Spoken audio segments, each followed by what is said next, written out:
Hey, what's happening, guys? Thanks for tuning in to another episode of Breaking Chains, the Sober Mindset. I'm your host, Rodney Hood, and today we're going to be discussing my 1 year and 1 month of sobriety. Super excited, so let's get into it. 1 year of sobriety. Ladies and gentlemen, let's go!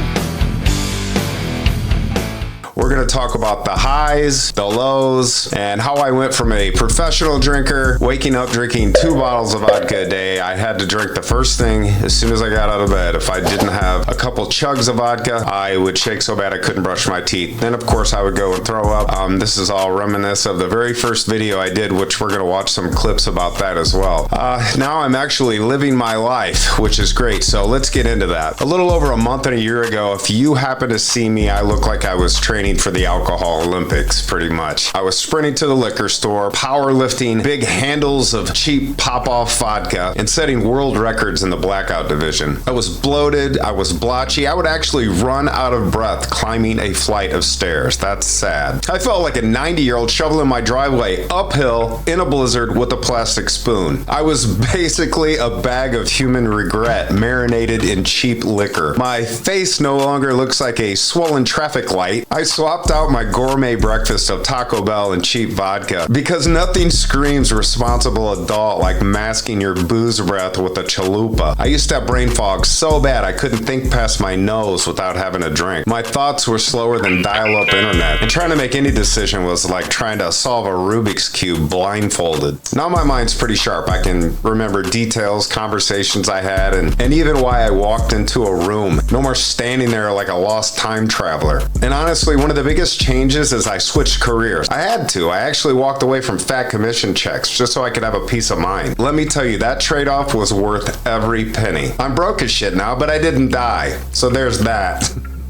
Yeah, see, stress doesn't hit as hard when all you gotta worry about at work is how many pallets of fertilizer you gotta move for the night, rather than closing deals and reeking of paranoia and vodka. And friendships, some stuck around, some didn't. No love lost. Trust me, sobriety is a filter. Some of your friends make it, some of your friends don't. What are you gonna do? I've rekindled relationships that actually matter, and I built new ones too. Now, one thing for me, I never did AA, and nothing against it. It works for a lot of people, I get that. But for me, YouTube and Google became my support group. I found an endless supply of sobriety videos, and so can you. You just have to put sobriety in the search bar. It's just that simple. At that point, YouTube probably thought I was running a sober living home or about to join a monastery. And check this out. As far as cravings, none. Zip. Zilch. Zero. The idea of just having one drink doesn't even cross my mind. Although I do have dreams all the time about drinking, and then I wake up super pissed off at myself, but totally relieved. So it's a good dream after all. So speaking of rehab, some of my rehab friends I'm still in touch with, and they did make it out. Some are still stuck in the cycle. That's just the way addiction works, unfortunately. Not everybody hits a home run on their first try. And I'm only a year into it, so I'm not trying to put the cart before the horse. I know I still have a lot of work to do. I guess the biggest thing I've learned in all this is there's more than one way to get sober. I mean, AA works for some. For me, it was more of a self-reflection and research my own stuff. I did go to a few meetings, and it was great meeting people, but it's just easier for me to sit in a room and watch YouTube videos, quite frankly. But that's not for everybody. Besides, if you haven't watched the channel, there's a whole bunch of different videos for you guys to check out. And you know what? Sobriety isn't just about quitting drinking. It's actually about living your life instead of just existing, because that's all you're doing when you're drunk all the time. All I can say is 1 year, 1 life back. Thank God.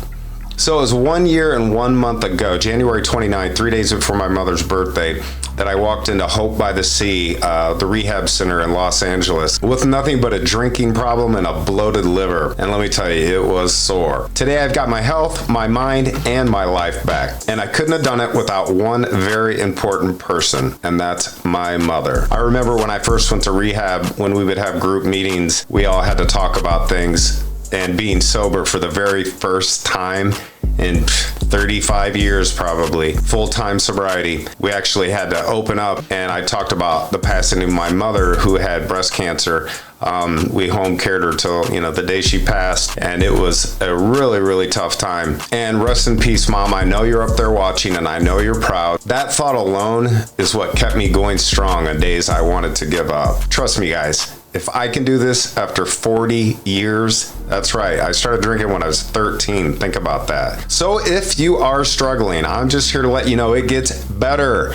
It gets way better, I promise. And like I said before, if you're new to the channel, make sure to check out my other sobriety videos. Real talk, plenty of laugh, no preaching, just me. Everybody's journey is different. Mine was 40 years of drinking and then one night cold turkey. I said, I'm done. I felt like I was dying every day I woke up, and I couldn't feel better until I had that drink. So if you're struggling, there are programs and resources out there. I had insurance, so I only ended up paying $200 out of pocket. That was with the flight there, 30 days and everything. Not everybody has that, I understand, but there are programs out there that will help people even without insurance. You just have to do some digging. I don't have all the answers, but just dig, dig, dig. Just remember, sobriety isn't about deprivation or suffering. It's about reclaiming your life, your health, and a peace of mind. If I can do it, so can you. Keep pushing forward and never stop looking for the support that you need. So that's all I got for today, guys. Thanks so much for tuning in. I wish you all a sober day and a sober week and a sober life. Until next time, always remember God loves you and so do I.